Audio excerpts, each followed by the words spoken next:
Hello. We'd like you to run a forest school for us. That's great. Supporting children with their self-esteem and emotional resilience is so important. Absolutely. And it would look great in the school brochure too. You could take class 2 out. The whole class of 35, but... Well, yes, we can't have anybody missing out, can we? But don't worry, I've changed the staff rota so that Mrs. I Hate Mud can come out and support you. I don't think I've met her. We'll have a ratio of 1 to 17. Exactly, and you'll be on the school field anyway. And I've managed to carve out a regular slot in the school timetable for the next 6 weeks. 1 hour on a Friday afternoon. Wow.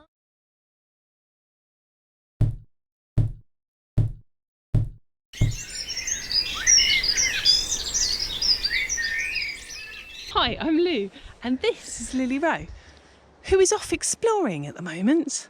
I want to start this video by saying a big thank you to all our supporters who have sent me messages and questions along the lines of, I've got to take a whole class out and I've only got 1 adult helper. How do I do forest school? Or my head teacher will only let me have the group for an hour a week on the field for 6 weeks. It can be incredibly frustrating as a practitioner to know the power of forest school to transform lives for the better, and yet because of the decisions of your managers, head teachers, governors, whoever, you're not able to run it in the way that you would like to run it. And I would say, from my experience, communicating why forest school is so powerful and so important, and then advocating for it, is probably the most important thing we can do as a forest school leader, and also the most difficult. Other people are going to have different priorities to us, and they also might not understand how forest school works, what it should look like, and how it really can change the course of somebody's life. So we have to learn to reframe forest school in a way that speaks their language, and explaining kind of why the forest school principles exist and why forest school happens in a certain way can be incredibly powerful for us and useful, because then we get supporters and we get the resources that we need. So you might be watching this video going, well, how do I run forest school? I've got 35 kids, I've only got 1 adult helper, I only get an hour a week on the school field. How do I run forest school? And the quick answer is you can't. Not given those sorts of limitations. And also, it's not fair of someone to have asked that of you. It's not fair on you to try and force you to do something as involved and deep and powerful as forest school with very minimal resources. And I'm going to unpick those barriers each in turn and explain why a bit later on. But I want to say, if that is your reality, if that's all you've got, you can still do some quality outdoor learning of another variety. I just would recommend not trying to do the deep work of forest school. You can still do some lovely creative activities, perhaps more in a sort of an adult directed thing. They might be lower risk. But you know, getting the children outside, being active with hands-on imaginative activities is still going to be a really good experience for people, still hugely valuable to learning and development, and probably a lot better than being in the classroom. So please don't think that if you're doing a different form of outdoor learning that it's any lesser than forest school. It's just designed to do a different thing. If you want to unpick that a bit more, I have actually got a detailed video on outdoor learning and forest school and how kind of the two fit together. So I'll pop the link to that video in the description below for you. So let's take some of these decisions in turn and explore why they're barriers to forest school. So number one, a large group size, a whole class, 35 kids. Why is that a problem? Well, because forest school aims to be individualized learning. So the more children you have in the group, or more anybody you have in the group, the more work that's going to take as a forest school leader. You're going to have to do 35 individual next steps and development plans, 35 sets of observations.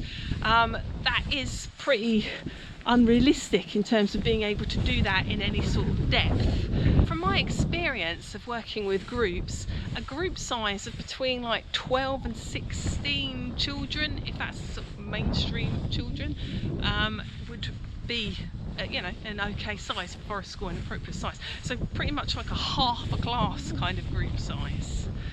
Of course, if you're working with learners that have additional needs, or perhaps have experienced trauma, or they need a bit more support in some way, then you're going to need to reduce that group size even further, and that will depend on the needs that you've got in the group, and also the social dynamics in that case as well. Another issue that links to large group size is ratios of support, or number of adult helpers.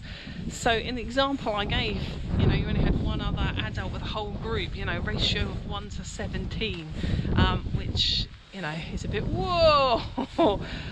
Because at Forest School, one of the principles of Forest School is to provide opportunities to take supported risks.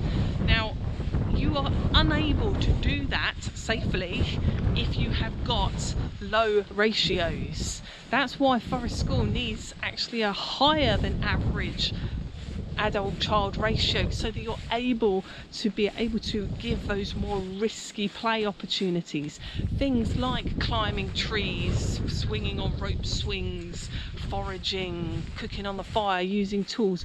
All these things can only be done in a safe way if you have got enough appropriately trained adults to be able to facilitate that. Another reason why you might want more adults is purely from a practical point of view. If you've got a lot of kit and equipment that needs moving around, setting up, you have risk assessments that need doing, daily checks, you have observations to do with the children, you can't be everywhere all at the same time.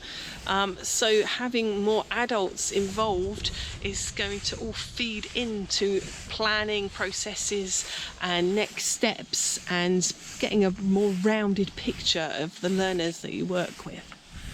In my experience of Forest School programs, I've tried to get an adult to child ratio of 1 to 4 or 5, because then you're able to do those higher risky things. That is a mainstream kind of ratio. Of course, if I'm working with those with additional needs, the ratio would be much higher. So it does mean that there are more adults involved in your Forest School process, and I've had to rely heavily on volunteers in the past because of that.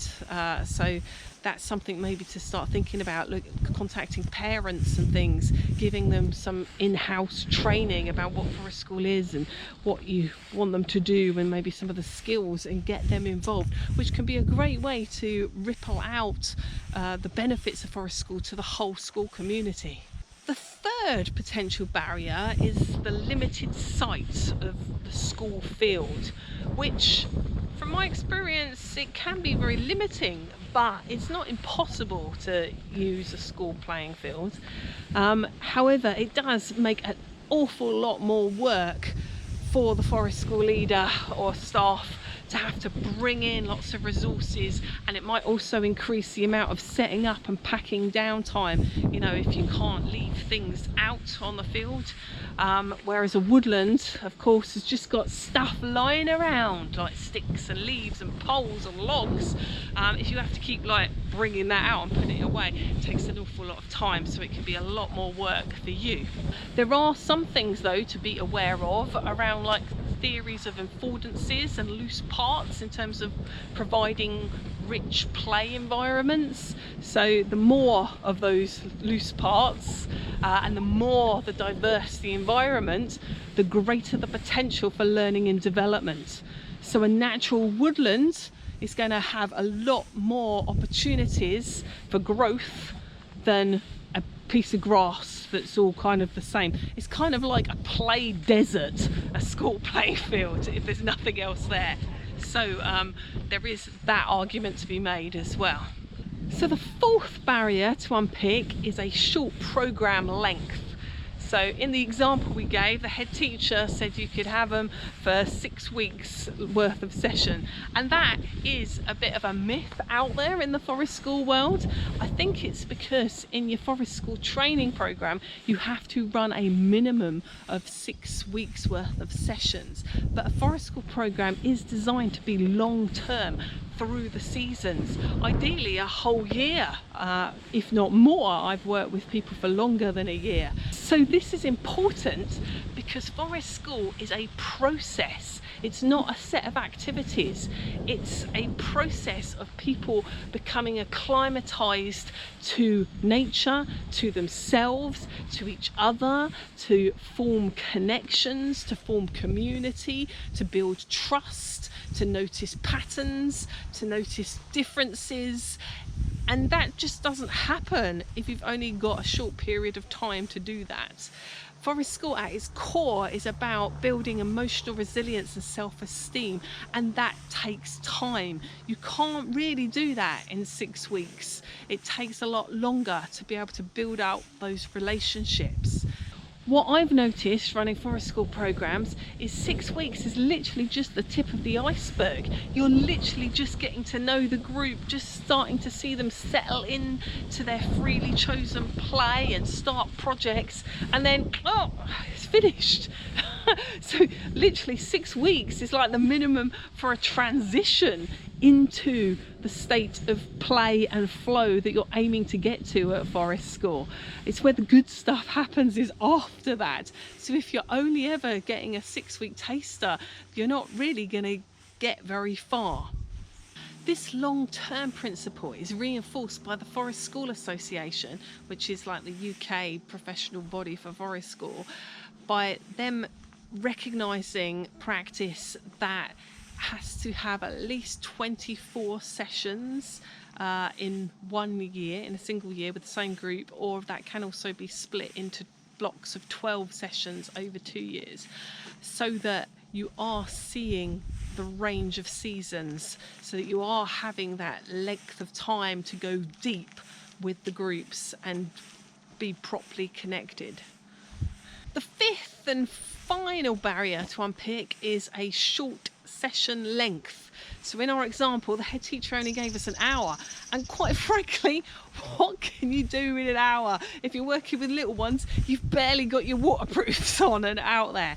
So you want to have a long enough period of time out there to be able to transition into the space, and for the group then to settle and then move into that state of play, and then also have enough time to transition out effectively as well. Often many sort of behavioural outbursts will happen on the transition out, so it's important to I guess plan for that and to have a process. So if you've only got an hour, you know, literally by the time you're out there and the kids have decided to, you know, settle into something, it'll be time to pack up and go.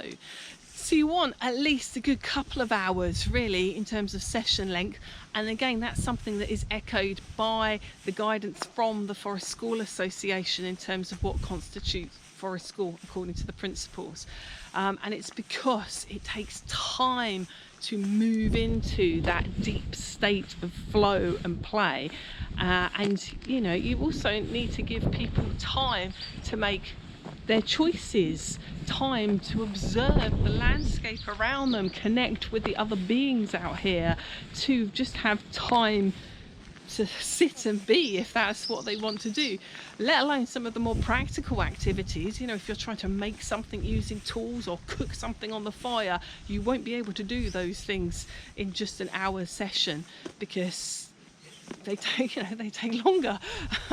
So in order to be able to get to that sort of depth and also give those risky play opportunities, you need a good length of time. So those are my thoughts on at least unpicking 5 of those potential barriers to forest school.